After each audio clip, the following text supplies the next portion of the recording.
তৈরি পোশাকের পর যখন ধারাবাহিকভাবে $1 বিলিয়ন রপ্তানি আয় ঘরে তুলতে পারছে না দেশের প্রতিষ্ঠিত অন্য কোনো খাত, তখন গেল অর্থবছরে $1.5 বিলিয়নের বেশি সরাসরি রপ্তানি আয় দেশে এনেছে অ্যাক্সেসরিজ শিল্প।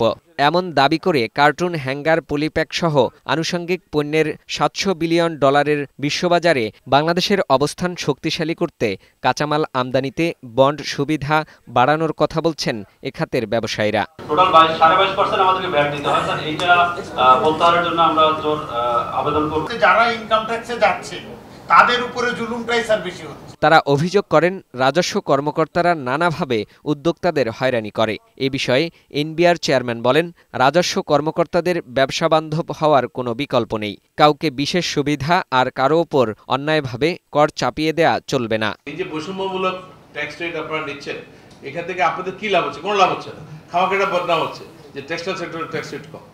আপনারা রেগুলার রেটে চলে আসেন, ট্যাক্স হলে দিবেন, নাহলে দিবেন না। আমাদের ট্যাক্স নেট যত বড় হবে তত আমাদের কমপ্লায়েন্ট ট্যাক্স পেয়ার, যারা আপনারা নিয়মিত ট্যাক্স দেন, তাদের উপরে যে ভোগান্তি সেটা কমে যাবে। তো এটা আমাদের সবার দায়িত্ব। এটা কেবলমাত্র আমাদের উপর ছেড়ে দিলে হবে না, আপনাদেরকে লজ্জা দিতে হবে।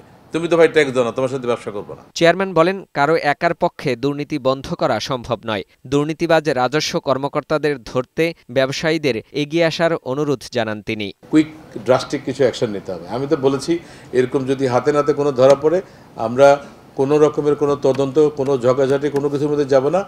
সোজা আমরা বলবো যে আপনি অনেক সার্ভিস দিয়েছেন, এখন আপনাকে ধন্যবাদ। রাজস্ব আহরণের চাপ থাকলেও নতুন বাজেটে অগ্রিম আয়কর, ভ্যাট, ট্যাক্স ও শুল্ক কাঠামোতে ব্যবসাবান্ধব পরিবর্তন আনার আশ্বাস দেন তিনি। ব্যবসায়ীদের দাবির প্রেক্ষিতে দ্রুত স্থলবন্দর দিয়ে সুতা আমদানি বন্ধের আদেশ জারির নির্দেশও দেন এনবিআর চেয়ারম্যান। ফাহিম মুনাইম, বৈশাখী সংবাদ, ঢাকা।